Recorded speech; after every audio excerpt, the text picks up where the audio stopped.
ওগো, কেউ আছো নাকি বাড়িতে? একটু দয়া করবে গো মা। সে সকাল থেকে হেঁটে হেঁটে পথ চলছি, আর বাড়ছি না। ও মা, এত বয়স নিয়ে একা একা এই পথে হাঁটছেন কেন? আসুন আসুন, ভয় পাবেন না, এখানে একটু বসুন। ভয় পাবো কেন মা? তোমার মুখটাই তো আমার ভরসা।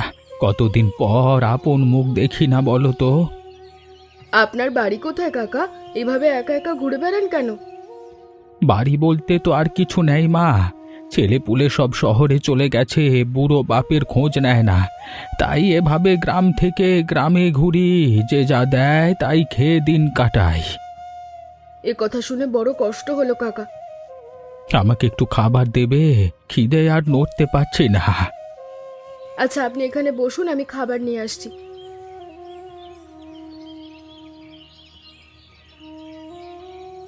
নিন কাকা, তাড়াহুড়ো নেই, ধীরে সুস্থে খান।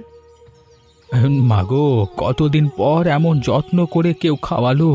তোমার হাতের রান্নায় যেন মধু মেশানো আছে। আমাদের ঘরে যা আছে তাই দিলাম, ভালো মন্দ কিচ্ছু নেই। আজকাল তো নিজের ঘরেই মানুষ পর হয়ে যায়, আর তুমি অচেনা এক বুড়োকে এমন যত্ন করছো। যে যত্ন আমি চাই মানুষের কাছে, সেটাই তুমি অন্যকে দিচ্ছ। এটাই তো আসল ধর্ম। কাকা, আর একটু ঝাল দেবো নাকি? না মা, পেট ভরে গেছে। অনেক দিন পর এমন তৃপ্তি করে খেলাম। এবার আসি তাহলে। ওপরওয়ালা তোমাদের ভালো রাখুক, সুখী রাখুক। সাবধানে যাবেন কাকা। ঠিক আছে মা, তোমার কথা মনে থাকবে। এমন মেয়ে যদি গ্রামে গ্রামে থাকতো, তাহলে আমার মতো মানুষদের আর এভাবে না খেয়ে থাকতে হতো না। এভাবে বলবেন না, মানুষ তো মানুষের জন্যই কাকা। আপনি সাবধানে যাবেন, আবার কোনোদিন এই পথ দিয়ে গেলে আমাদের বাড়িতে আসবেন। আসবো মা, নিশ্চয়ই আসবো। তোমার মতো মানুষের কথা কি ভোলা যায়? দিদি, কে এসেছিল গো? এক বৃদ্ধ ভিক্ষুক এসেছিল রে বোন, বড় কষ্টের জীবন, একটু খাইয়ে দিলাম। ভালো করেছিস দিদি, এমন মানুষের সাহায্য করলে মন ভালো থাকে। সত্যি বলতে ওনার কথা শুনে আমার মনটা খুব খারাপ হয়ে গেল। ছেলে মেয়ে থাকতেও মানুষটা এভাবে একা একা ঘুরে বেড়ায়। দুনিয়াটাই এমন রে দিদি, সব তো আর আমাদের মতো ভাগ্যবান না যে একে অপরকে পাশে পায়। ঠিক বলেছিস। যাই হোক, চল এবার কাজে লেগে পড়ি, অনেক কাজ বাকি আছে।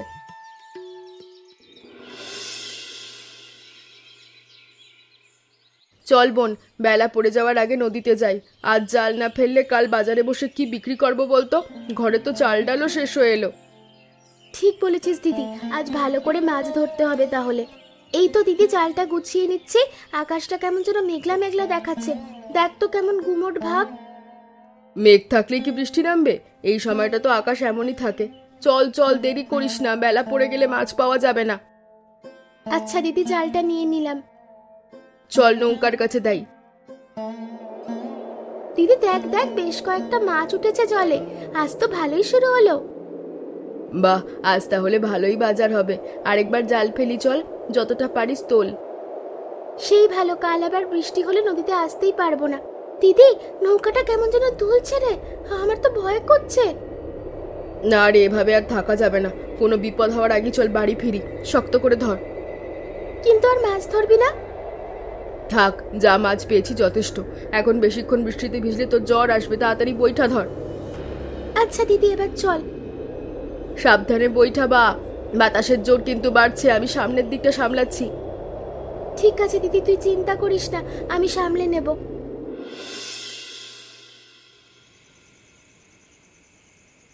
এই তো একটু কষ্ট হবে বোন, কিন্তু জ্বরটা নামবে দেখিস। আমি বলেছিলাম বৃষ্টিতে ভিজিস না। দিদি, আমার খুব ঠান্ডা লাগছে, গাটাও ব্যথা করছে। আর একটু সহ্য কর, গরম কাপড় দিলে আরাম পাবি। এই নে, কাঁথাটা একটু টেনে দিলাম। তুই বসে আছিস কেন? তুইও তো ভিজেছিস, তোরও তো ঠান্ডা লাগতে পারে। আমার কিছু হবে না, আমি শক্তপোক্ত আছি। তুই সুস্থ হ, তারপর আমার কথা ভাবিস। তুই সবসময় কথা এড়িয়ে যাস, একটু নিজেরও তো যত্ন করতে পারিস। আমার যত্ন তুই নিবি। এখন চুপ কর, জ্বরের সময় কথা বলতে নেই। খেয়ে নে, নাহলে শরীরটা দুর্বল হয়ে যাবে।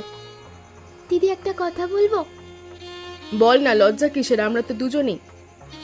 বাবা মা চলে যাওয়ার পর থেকে তুই তো আমাকে মানুষ করেছিস, বড় করেছিস, নিজের কথা কোনোদিন ভাবলি না। এবার একটা বিয়ে কর দিদি, বয়স তো কম হলো না। তুই সারা জীবন শুধু আমার জন্যই ভাবলি। ওমা, বিয়ের কথা বলতে তো জ্বরটাই ভুলে গেল দেখছি। তোর জ্বরের ঘোরেই বুঝি এইসব বুদ্ধি মাথায় আসে। আমি সত্যি বলছি দিদি, তুই সবসময় আমার কথাটা এড়িয়ে যাস না। এসব কথা এখন বাদ দে, চুপচাপ ঘুমো। আমি সকালে মাছগুলো বিক্রি করে তোর জন্য ওষুধ নিয়ে আসবো, তখন দেখবি একদম সুস্থ হয়ে যাবি। ওই মেয়েটা কে রে গোপাল? বেশ মিষ্টি দেখতে তো, আগে তো কখনো লক্ষ্য করিনি। ওই যে কমলা, জঙ্গলের ধারে থাকে, ওর বোন বিমলাকে নিয়ে মাছ ধরেই সংসার চালায় দুই বোন। বাবা মা কেউ নেই ওদের। সে কি রে, এমন সুন্দর মেয়ে একা একা এত কষ্ট করে সংসার চালায়? আমার তো এত সম্পত্তি, কিন্তু ঘরে তো কেউ নেই। ওকে বিয়ে করবার কথা ভাবছি গোপাল। বাহ মোড়ল মশাই, এবার তো একদম ঠিক সিদ্ধান্ত নিয়েছেন। আপনার বয়সও তো খুব বেশি না, আর একা একা কতদিন চলবে বলুন তো? সারা জীবন গ্রামের মানুষের কথাই ভাবলেন, নিজের কথা তো কোনোদিন ভাবলেন না। ঠিক বলেছিস, এবার নিজের কথাটাও একটু ভাবা দরকার, কিন্তু কিভাবে কথাটা পারি বলতো? সে আর এমন কি কঠিন কাজ, আমি আছি না। আগে চলুন একটু কাছে গিয়ে দেখি, তারপর সময় বুঝে কথা বলবেন। এই বড় মাছগুলো কত করে দিদি? এই ইলিশটা 40 টাকা করে গো, আর বাকিগুলো একটু কমে দিতে পারি। থাক থাক, দরদাম করব না, পুরো ঝুড়িটাই নিয়ে নিচ্ছি। যা দাম চাও তাই দেব। সে কি গো, এত দাম দিতে হবে না। আপনি যা ঠিক মনে করেন তাই দিন, আমি জোর করব না। তোমার মাছ ভালো, তার দাম ভালোই হওয়া উচিত। কষ্ট করে ধরা মাছের দাম কম দিলে অন্যায় হবে। আপনাদের মতো খদ্দের পেলে তো রোজই বাজারে আসতে ইচ্ছা করে। আমরাও তো রোজ এমন তাজা মাছ পেলে খুশি হব। তোমার নাম কি?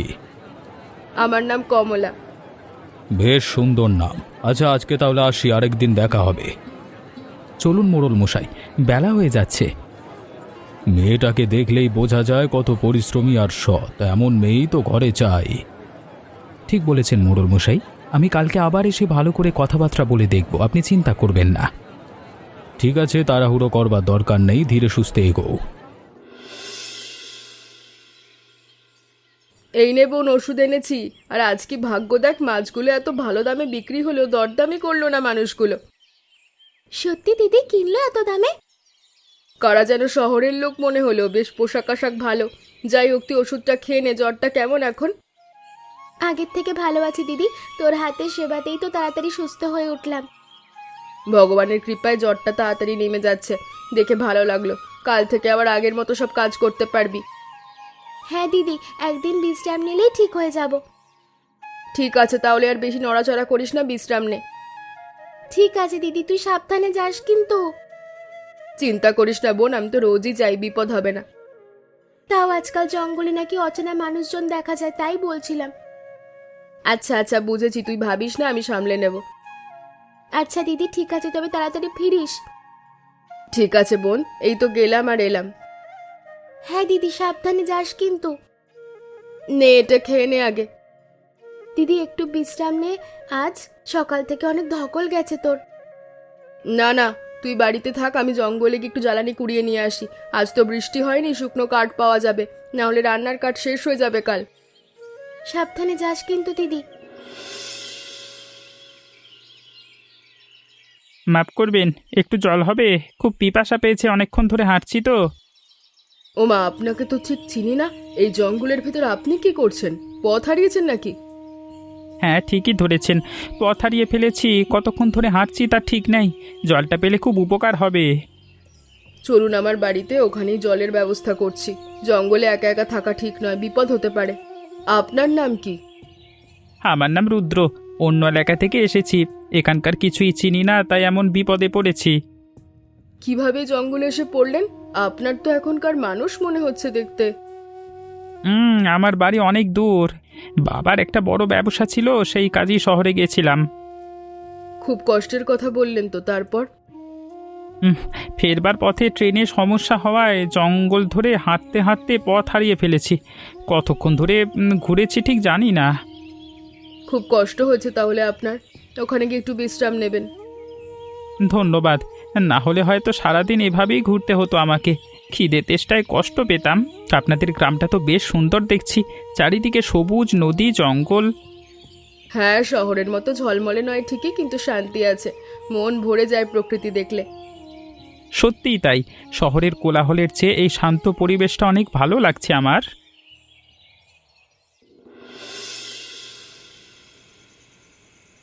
নিন, খেয়ে নিন। জল খাবার সাথে একটু মুড়ি বাতাসা দিলাম, ঘরে এই মুহূর্তে বেশি কিছু নেই। এতেই চলবে, খুব উপকার করলেন আপনারা। আপনাদের নাম কি? আমি কমলা আর ও আমার বোন বিমলা। দাদা, আপনি একা একা কিভাবে চলবেন এখন? এই জঙ্গলে তো রাস্তা খুব চেনা নয় বাইরের লোকের কাছে। সেটাই তো ভাবছি, স্টেশন কতদূর জানেন? আজকের মধ্যেই পৌঁছাতে পারলে ভালো হতো। বেশ কিছুটা পথ হেঁটে অনেকটা সময় লাগবে। আপনি চিন্তা করবেন না, এখন প্রায় সন্ধে হয়ে এলো। আজকের রাত্রে আমাদের বাড়িতেই থাকুন। হ্যাঁ, কাল সকালে দিদি আপনাকে স্টেশনে দিয়ে আসবে। রাতের বেলা জঙ্গলের মধ্যে একা যাওয়া ঠিক নয়। কিন্তু আপনাদের কষ্ট হবে না তো? আমি তো একেবারেই অচেনা মানুষ। আমরা দুই বোনই তো এই বাড়িতে থাকি, একজন অতিথি আসলে অসুবিধে কি? আপনি নিশ্চিন্তে থাকুন, আমাদের ঘরে যা আছে তাই দিয়ে আপনার থাকা হয়ে যাবে। আপনাদের এই আতিথেয়তা আমি ভুলবো না। এমন বিপদের সময় এত ভালো মানুষ পাওয়া সত্যি ভাগ্যের ব্যাপার। এটা তো আমাদের কর্তব্য, আপনি নিশ্চিন্তে থাকুন। কমলা, তোমার সাথে একটা জরুরি কথা বলতে এসেছি, একটু সময় হবে তোমার? বলুন মোড়ল মশাই, কি কথা? ভেতরে এসে বলবেন। না না, এখানেই বলে ফেলি। আমার এত সম্পত্তি, কিন্তু নিজের বলতে কেউ নেই ঘরে। আমি চাই তোমাকে বিয়ে করতে। তুমি রাজি হলে তোমরা দু বোনই আমার বাড়িতে থাকবে। বিমলার বিয়ে দেওয়া থেকে শুরু করে সব দায়িত্ব আমার। ভেবে দেখো দিদি, এত বড় সৌভাগ্য সবার কপালে জোটে না। মোড়ল মশাই ভালো মনের মানুষ, তোমাদের দুই বোনের আর কোনো কষ্ট থাকবে না। মোড়ল মশাই, আমি আপনার সম্পর্কে অনেক শুনেছি, আপনি খুব ভালো মানুষ। গ্রামের সবাই আপনাকে সম্মান করে, কিন্তু আমি আপনাকে বিয়ে করতে পারবো না, আমায় ক্ষমা করবেন। কেন কমলা? আমার কি কোনো ত্রুটি আছে, নাকি অন্য কোনো কারণ আছে? না না, তেমন কিছু না। আপনার মতো মানুষের ঘরে যে কোনো মেয়ে যেতে চাইবে, কিন্তু আমার এই জঙ্গলের ধারির বাড়ি ছেড়ে কোথাও যাব না। এটা আমার বাবা মা রেখে যাওয়ার শেষ স্মৃতি, এটা ছেড়ে আমি কোথাও যাব না। কিন্তু দিদি, একটু ভেবে দেখো, এত বড় বাড়ি, এত সুখ স্বাচ্ছন্দ্য। ক্ষমা করবেন গোপালদা, আমার সিদ্ধান্ত পাল্টাবে না। আমার বাবা মার স্মৃতি জড়িয়ে আছে এই বাড়িতে, এটা ছেড়ে যাওয়া সম্ভব নয়। বুঝলাম কমলা, জোর করে তো আর কিছু হয় না। মানুষের মনের কথাটাই আসল। ভালো থেকো তোমরা দুই বোন। আপনার সদিচ্ছার জন্য ধন্যবাদ মোড়ল মশাই, কিছু মনে করবেন না। দিদি, তুই এত বড় সুযোগটা কেন হাতছাড়া করলি? সারা জীবন এমন সুযোগ আসবে না। না না বিমলা, তোমার দিদির সিদ্ধান্তকে আমি সম্মান করি। চলুন মোড়ল মশাই, রাত হয়ে যাচ্ছে, ফেরা যাক এরপর। হ্যাঁ চল কমলা, তোমার যদি কখনো কোনো দরকার হয় নির্দ্বিধায় আমার কাছে এসো, আমি সব সময় পাশে আছি। দিদি, তুই এত বড় সুযোগটা কেন হাতছাড়া করলি? সারা জীবন এমন সুযোগ আসবে না। কিসের সুযোগ রে? টাকা পয়সা, বড় বাড়ি, এসব তো সুখ নয় রে বোন। মোড়ল মশাই খুব ভালো মানুষ, তো সবাই জানে। আর তার কত বড় বাড়ি, ওখানে গেলে তুই সুখে থাকতিস, আমাদের আর কষ্ট করে মাছও ধরতে হতো না। সুখ কি শুধু বড় বাড়িতে থাকে? এই যে আমরা দুই বোন একসাথে আছি, একে অপরের পাশে আছি, এটাই তো আসল সুখ। আমি এই বাড়ি ছেড়ে কোথাও যাব না, এটা আমার শেষ কথা। আমার জন্য তো তুই কত কিছু করে দিচ্ছিস দিদি। আমি না থাকলে তুই হয়তো যতদিন অন্য খুব ভালো থাকতে পারতিস। পাগলি মেয়ে, তুই আমার বোন, তোকে ছেড়ে আমি কোথায় যাব? এই কথাটা আর বলবি না, আমার মন খারাপ হয়। ঠিক আছে দিদি, বলবো না, তবে তুই সত্যিই খুব ভালো। এখন খাওয়া শেষ কর, রাত হচ্ছে, কাল সকালে অনেক কাজ। হ্যাঁ দিদি, খেয়ে নিচ্ছি। আজ কিন্তু মাছের ঝোলটা দারুণ হয়েছে। তোর জন্যই তো মশলা দিলাম, জ্বরের মুখে স্বাদ ফেরানোর জন্য। তুই সবসময় এমন করে আমার খেয়াল রাখিস দিদি। আপনার কি ভালো লাগছে না দাদাবাবু? চুপচাপ বসে আছেন যে। না না, খাবার তো খুবই ভালো হয়েছে।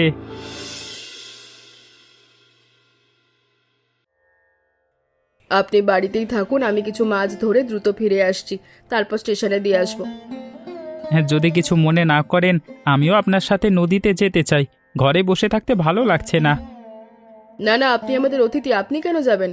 আর আপনি ভদ্র মানুষ, নদীর কাদা জলে আপনার যাওয়ার দরকার নেই, কষ্ট হবে। সমস্যা হবে না, আমি পারবো। আপনি একজন মেয়ে হয়ে যেভাবে সংসারের জন্য লড়াই করছেন, আর আমি তো শুধু আপনার সাথে দেখতে যাব, হাতে হাতে একটু সাহায্য করতে পারবো। আচ্ছা বেশ, চলুন, তবে সাবধানে থাকবেন, কাদায় পিছলে যেতে পারেন। ঠিক আছে, আমি খেয়াল রাখবো। দিদি আমিও যাব তোদের সাথে, ঘরে একা একা আমার থাকতে ইচ্ছে করছে না। না, তোর যেতে হবে না, মাত্র জ্বর সেরেছে, এখন নদীতে যাওয়ার দরকার নেই, বিশ্রাম কর, শরীরটা সারুক, তারপর যাবি। আচ্ছা দিদি, তোরা তাড়াতাড়ি ফিরিস, আমি ঘরদোর গুছিয়ে রাখি। ঠিক আছে, বেশি নড়াচড়া করিস না। ঠিক আছে, তুইও সাবধানে থাকিস, নদীতে কিন্তু কাদা জমে, পিছলে দিতে পারিস। চিন্তা করিস না, আমার অভ্যেস আছে, তুই ঘরে থাক, আমি এক্ষুনি ফিরছি। আমরা বেশিক্ষণ লাগাবো না, চলে আসবো তাড়াতাড়ি। ঠিক আছে, আমি ততক্ষণে ভাতটা বসিয়ে রাখি, তোরা ফিরে এসে খেয়ে নিবি। সেই ভালো, তাড়াতাড়ি ফিরবো আমরা। আরে বাহ, বেশ বড় মাছ উঠেছে তো। আপনি তো দেখছি সত্যিই দক্ষ জেলে। হ্যাঁ গো, আজ ভাগ্য ভালো মনে হচ্ছে, মাছগুলো ঝুড়িতে রেখে দিই, চলুন, না হলে আবার লাফিয়ে পড়বে। আপনি তো দেখছি খুব দক্ষ, এত সহজে জাল সামলাচ্ছেন। আমি হলে তো এতক্ষণে নদীতেই পড়ে যেতাম। ছোটবেলা থেকেই তো শিখেছি, না শিখলে পেটটা কি করে চলবে বলুন তো। প্রথমে প্রথমে আমিও অনেকবার পড়েছি নদীতে। সত্যি বলতে আপনাকে দেখে আমার খুব শ্রদ্ধা হয়। এত কষ্ট করেও কখনো মুখ ভার থাকে না। কষ্টই তো জীবনের সবচেয়ে বড় অংশ, মুখ ভার থাকলে তো আর কাজ এগোবে না। আপনার এই মনের জোরটাই আমাকে সবচেয়ে বেশি টানে। অন্য মেয়েদের মধ্যে এমন সাহস খুব কম দেখেছি। থাক থাক, অত প্রশংসা করবেন না, মাছ ধরায় মন দিন, না হলে সব ফসকে যাবে। ঠিক আছে, বলুন কি করতে হবে, আমিও একটু চেষ্টা করি। জালের দড়িটা শক্ত করে ধরুন তো, আমি টেনে তুলছি। ওরে বাবা, এত ভারী! আপনি রোজ এ কাজ করেন কি করে বলুন তো? অভ্যেস হয়ে গেছে, প্রথম প্রথম সবার কষ্ট হয়। এ বাবা, বৃষ্টি শুরু হলো যে, চলুন চলুন, না হলে ভিজে গিয়ে ঠান্ডা লেগে জ্বর আসতে পারে। আবার বৃষ্টি শুরু হলো, এর মধ্যে আপনাকে স্টেশনে পৌঁছে দেবো কি করে এখন বুঝতে পারছি না। কমলা, একটা কথা বলবো? আপনাকে আমার খুব পছন্দ হয়েছে। আপনার আপত্তি না থাকলে আমি আপনাকে বিয়ে করতে চাই। এ আপনি কি বলছেন? আমাদের তো পরিচয় হলো কয়েকদিন, এতটুকু সময় কি করে সব ভাবলেন?